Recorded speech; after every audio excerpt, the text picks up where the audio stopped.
কারণ আমাকে আশীর্বাদ করো, যেন এই সুখ আর কখনো আমাকে ছেড়ে না যায়।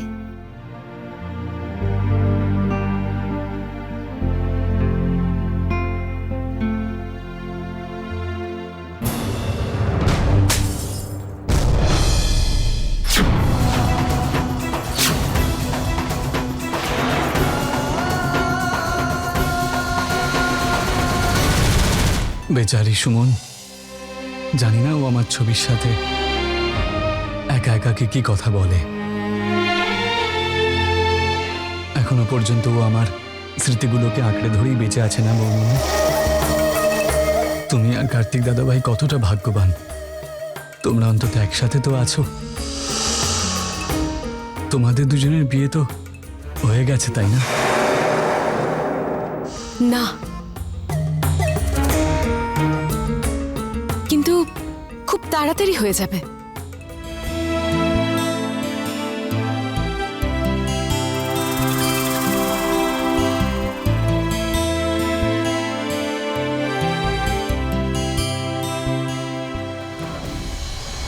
করণ, তুমি কোমায় ছিলে ঠিকই, কিন্তু তুমি মনে মনে শুধুমাত্র সুমনের কথাই ভাবছিলে, তাই না? আর এই ভালোবাসার জোরেই তুমি এত গভীর ঘুম থেকেও ফিরে এসেছো। আর তুমি জানো, যখন তোমার জ্ঞান ফিরছিল তখন সবার আগে তুমি কার নাম উচ্চারণ করেছো? সুমনের নাম। আর বলবে নাই বা কেন? সুমন তো সারা দিন শুধু তোমার কথাই ভেবে যায়। করণ, তুমি যখন সুমনের সঙ্গে দেখা করবে তখন ওর জীবনটাই তো একেবারে নতুন করে শুরু হবে।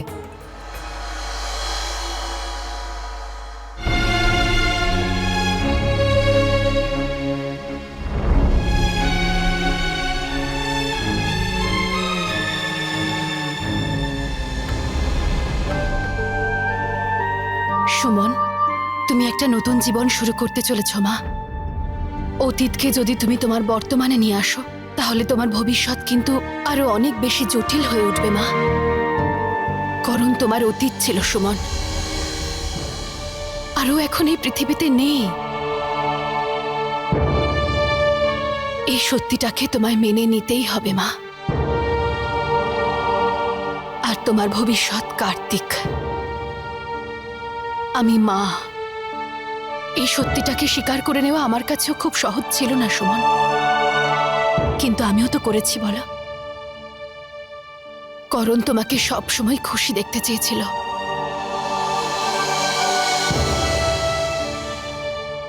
নিজের নতুন জীবনে তুমি হাসি মুখে পা রেখো।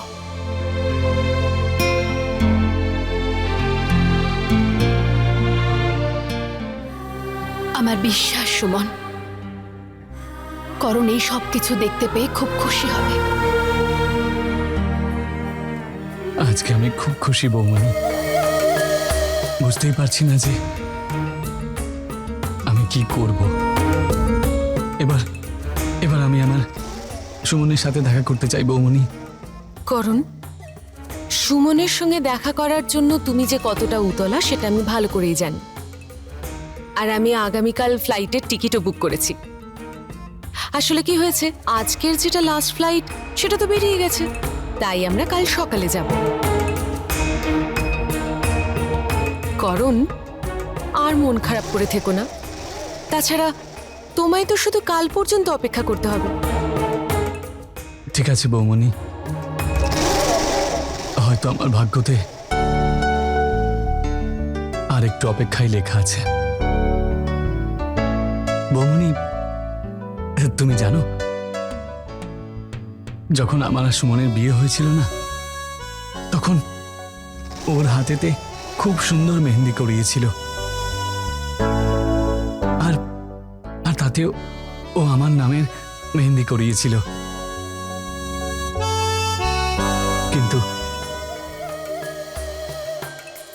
আমার কথা মনে করে কাঁদতে কাঁদতে এখন হয়তো ওর হাতের মেহেন্দি ধুয়ে ফেলেছে। দেখো বৌমনি, যখন আমি বাড়ি যাব না, তখন ওর হাতে আমি আবার মেহেন্দি করিয়ে দেব। আর ওকে বলবো যে যে আবার আমার নামের কে লিখতে।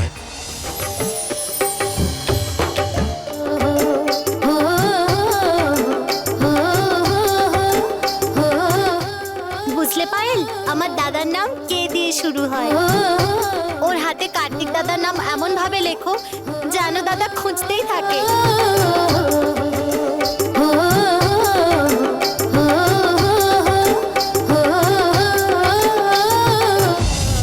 আচ্ছা বৌমনি, আমি আমার সুমনের সঙ্গে দেখা তো করতে পারবো না, কিন্তু কিন্তু ওর সাথে কথা তো বলা যাবে বৌমনি।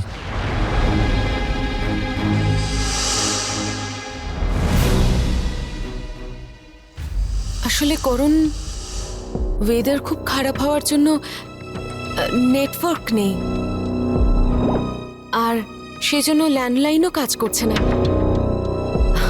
করুণ, তোমাকে যখন আমি হসপিটালে দেখেছিলাম তখনই আমি বাড়িতে ফোন করে বলতে চেয়েছিলাম যে তুমি বেঁচে আছো। আমিও ওদের এই সুখবরটা দিতে চেয়েছিলাম।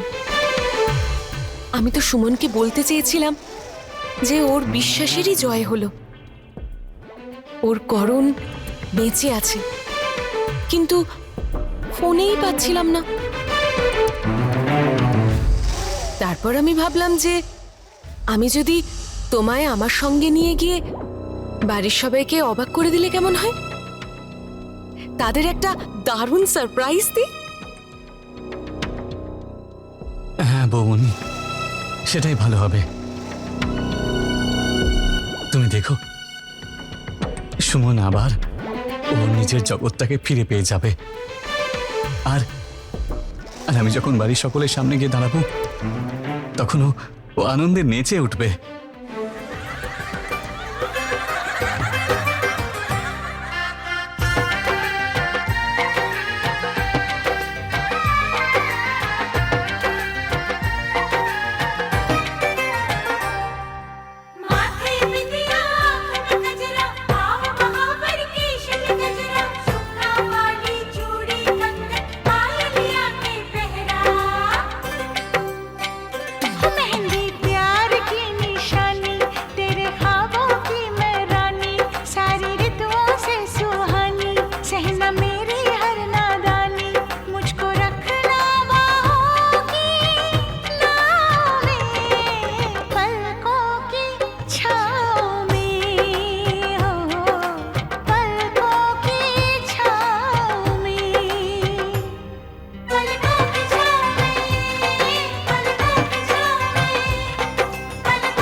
যাও সুমন, আমার দাদা ছাদে তোমার জন্য অধীর আগ্রহে অপেক্ষা করছে।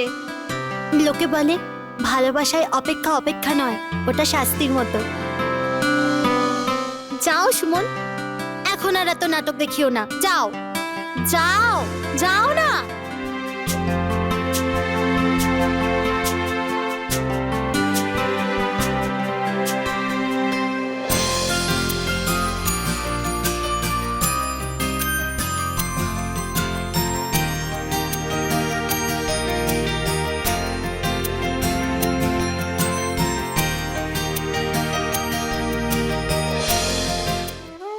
কার্তিক,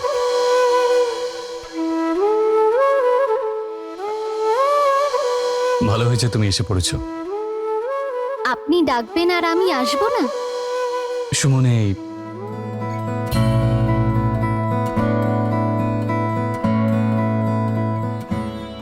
এই উপহার আমি তোমার জন্য এনেছি। এটাকে শুধু উপহার মনে করবে না, এটা আমার ভালোবাসা।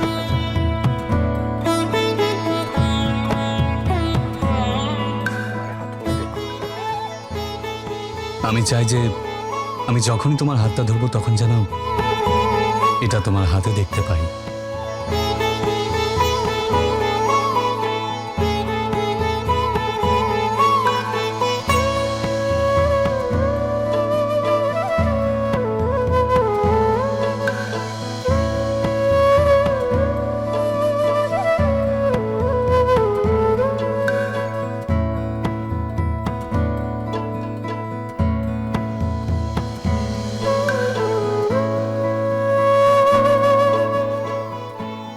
এ কি,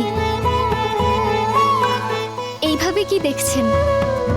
তোমার হাত দুটো, যেখানে আমার নামের মেহেন্দি করা হয়েছে। সত্যি বলতে আমার এখনো বিশ্বাস হচ্ছে না যে না কার্তিক, এবার এটা বিশ্বাস করেই নিন। সেটাই তো করার চেষ্টা করছি। আমাদের দুজনের সম্পর্কে এতটাই গোজামিল ছিল যে আমরা দুজন যে এক হতে পারি সেই স্বপ্ন দেখতে আমার ভয় করত। যদি আবার স্বপ্নটা ভেঙে যায় তাই। কিন্তু এখন আমার স্বপ্ন সত্যি হতে যাচ্ছে। সুমন, আমি তোমাকে পৃথিবীর সমস্ত সুখ দিতে চাই, যাতে কোনো দুঃখ তোমাকে স্পর্শ করতে না পারে।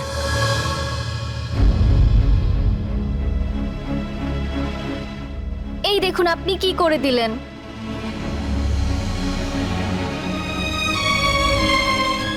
কোনো ব্যাপার না, আমার নামের প্রথম অক্ষরটাই শুধু মুছে গেছে, কিন্তু তোমার সামনে যে পুরোপুরি জীবন্ত কার্তিক দাঁড়িয়ে রয়েছে।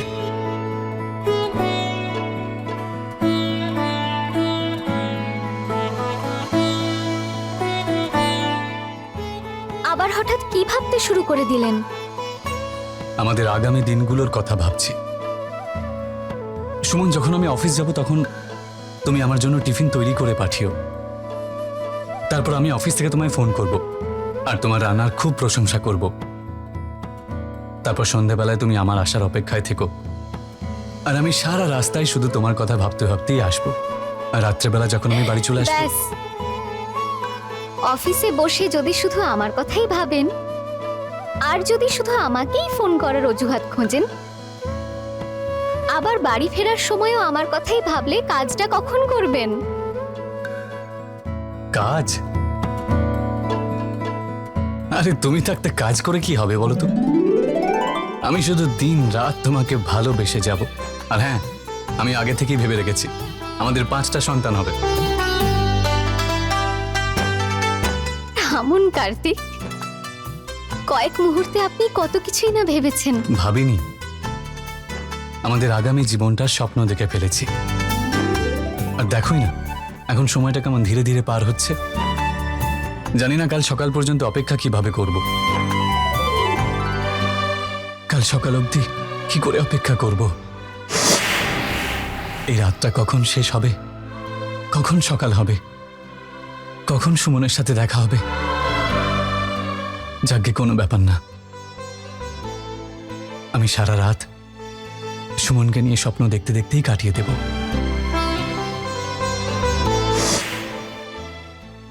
করণ, অনেক রাত হয়ে গেছে, এবার ঘুমিয়ে পড়ো।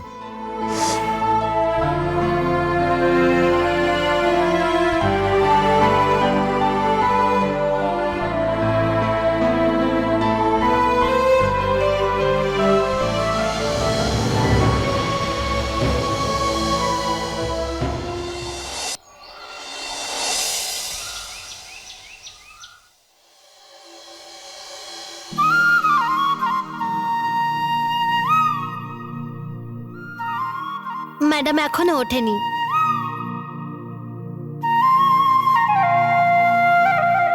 আরে স্লিপিং বিউটি, এবার উঠে তো পড়ুন, আজ আপনার বিয়ে যে।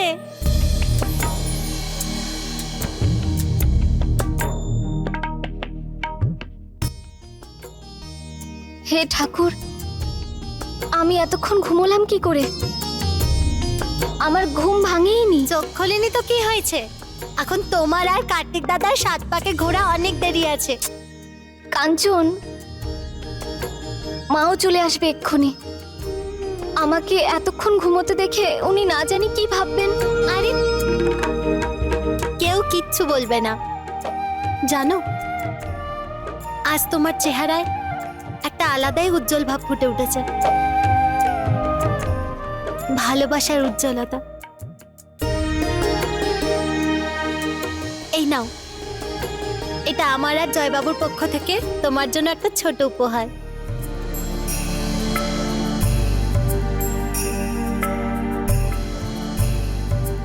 আরে খুলে তো দেখুন ম্যাডাম।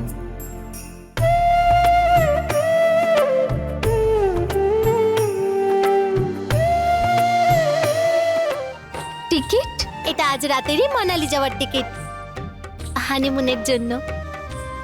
আজ বিয়ে হওয়ার পরেই কার্তিক দাদা তোমাকে হানিমুনে নিয়ে যাবে, যেখানে তোমরা দুজন আর তোমাদের ভালোবাসা থাকবে। কিন্তু কাঞ্চন, এটার কি প্রয়োজন? ব্যাপারটা দরকারের জন্য নয়। আজ অবধি তুমি আমার জন্য এত কিছু করেছো, আমাকেও তো একটা সুযোগ দাও তোমাকে খুশি করার। সুমন বৌদি, কার্তিক দাদাকে তুমি এত ভালোবাসা দাও, এত ভালোবাসা দাও যে ও শুধু তোমার হয়েই থেকে যাক। দেখো তো মেহেন্দির রং কত গাঢ় হয়েছে। এটার মানে হলো তোমার হবু বর তোমায় খুব ভালোবাসবে। আরে হ্যাঁ, আর একটু গিয়ে তো দেখি বরবাবু উঠেছেন কিনা।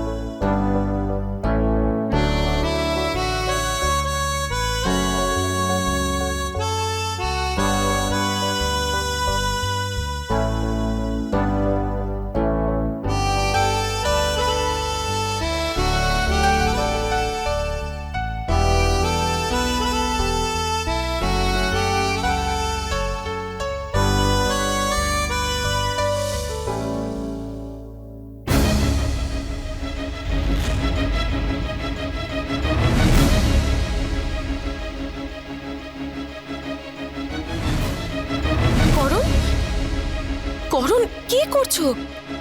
আমাকে ডাকতে পারতে। আমি তো ভাবলাম তুমি ঘুমোচ্ছ। বৌমনি, আমি সারা রাত ঘুমোতে পারিনি। বাড়ি যাওয়ার এক্সাইটমেন্ট এতটাই ছিল যে শুধুমাত্র সকাল হওয়ার অপেক্ষায় ছিলাম। করণ, আমি তোমার মনের অবস্থা বুঝতে পারছি। সত্যি বলতে আমিও সেই সময়টার অপেক্ষায় আছি, কখন তোমার ওদের সঙ্গে দেখা হবে।